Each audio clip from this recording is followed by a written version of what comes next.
Worry doesn't protect you. It just keeps you busy while your life slips by. That voice in your head, the one running disaster scenarios like it's forecasting the apocalypse, it's not keeping you safe. It's keeping you stuck. Worry has mastered the art of sounding responsible, like it's just your brain doing its due diligence. But it's not strategy. It's fear with a clipboard. You're not planning. You're rehearsing pain. Think about how much energy you burn preparing for conversations that haven't happened, defending yourself from people who aren't attacking you, solving problems that exist only in your imagination. You call it being prepared, but your nervous system calls it a fire drill with no fire on repeat. Worry doesn't keep you ready. It keeps you fragmented. And here's what's wild. When the thing you fear does happen, you handle it. Not because you worried your way into strength, but because you showed up when it mattered. You adapted in real time, not in advance. Worry is a thief with good PR. It steals your clarity, your sleep, your ability to feel joy, while convincing you it's protecting you. So here's the question. What could shift if you stopped feeding your fear and started trusting your response? Because the truth is, most of your stress isn't about what's actually happening. It's about what might happen. That's what keeps your chest tight at 3 a.m. That's what loops in your mind during silence. False futures, imaginary arguments, phantom failure. Worry is the mind trying to control what only presence can navigate. And that's the shift. Not from fear to fearlessness, but from panic to presence. From trying to pre-control outcomes to meeting life moment by moment. When you finally step back, even for a second, the pattern reveals itself. Half the things you stressed about last month never happened. The rest, you managed. Not because you saw it all coming, but because you adapted. That's resilience, not mental rehearsal. Imagine this. You're at dinner with someone you love, but you're not really there. You're running simulations in your head about work, health, finances, that text you didn't get. And when you look back, you don't remember the meal, or the laughter, or the connection. You were present in body, absent in spirit. That's the real cost of worry. It steals the now. And peace? Peace isn't something you earn after all your problems are solved. It's a practice, a skill, a discipline. You don't stumble into it, you choose it over and over, sometimes a dozen times a day. This doesn't mean becoming careless. It means becoming precise. It's turning down the volume on what if and tuning into what is. It's catching yourself mid-worry spiral and saying, this isn't happening now.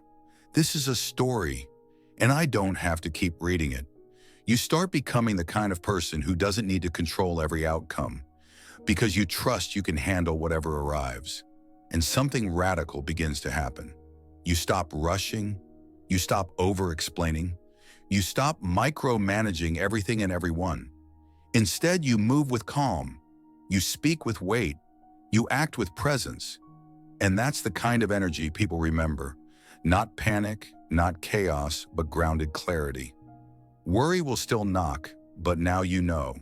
You don't have to answer. Some problems you think you have, they're not problems. They're just worry in costume. A delayed response from someone becomes a crisis. A quiet room becomes proof of failure. Your mind, left unchecked, will add drama where there is none. But what if you didn't do that? What if you let silence be silence, not a sign? What if you let unknowns be unknowns instead of filling them with fear? That's how life gets lighter, not because everything is perfect, but because you stop dragging weight into places it doesn't belong. And what's more, when you stop needing certainty, you start discovering something even more powerful, your intuition. Because intuition doesn't speak through panic, it speaks through quiet, through stillness, through presence. But if your mind is busy shouting, what if? You won't hear it whisper, "You've got this." And when you start trusting yourself like that, when your sense of safety doesn't come from controlling life, but from your capacity to meet it, everything changes.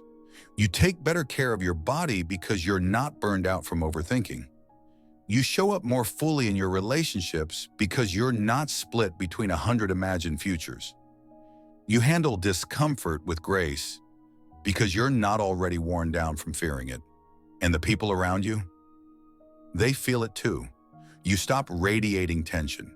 You stop reacting from anxiety. You become someone who leads with calm, even when things go sideways. Here's something most people won't tell you. A noisy mind isn't a strong mind. It's a mind that's been trained to survive, not to live. But survival mode isn't a personality trait. It's a temporary setting that can be changed by choice, by awareness, by practice. And the practice is this: pause, breathe, notice the story your mind is telling, and remember, you don't have to follow it. You can choose stillness instead of spinning. You can choose clarity instead of chaos. You can choose to let go before your body turns your stress into illness. Because every time you stop gripping so tightly, the universe gets a little more room to move. This isn't passive, it's power. The kind of power that doesn't come from force, but from focus, from deciding what's worthy of your energy and letting everything else pass by like noise on a radio you no longer listen to. So let this be your reminder. You don't have to earn rest. You don't need every detail solved to feel safe. You don't owe your peace to perfection. You just have to remember, most of the weight you're carrying is optional. Let it go. Choose presence and live from there. If this landed at the right time for you, let me know in the comments. Say, "I choose presence," because that one shift, that's where everything else begins. And if you're ready to keep unlearning fear, keep untangling from stress, and keep showing up for life with your full energy, then don't just scroll past this, stick around. The next video might be exactly what your nervous system's been waiting for.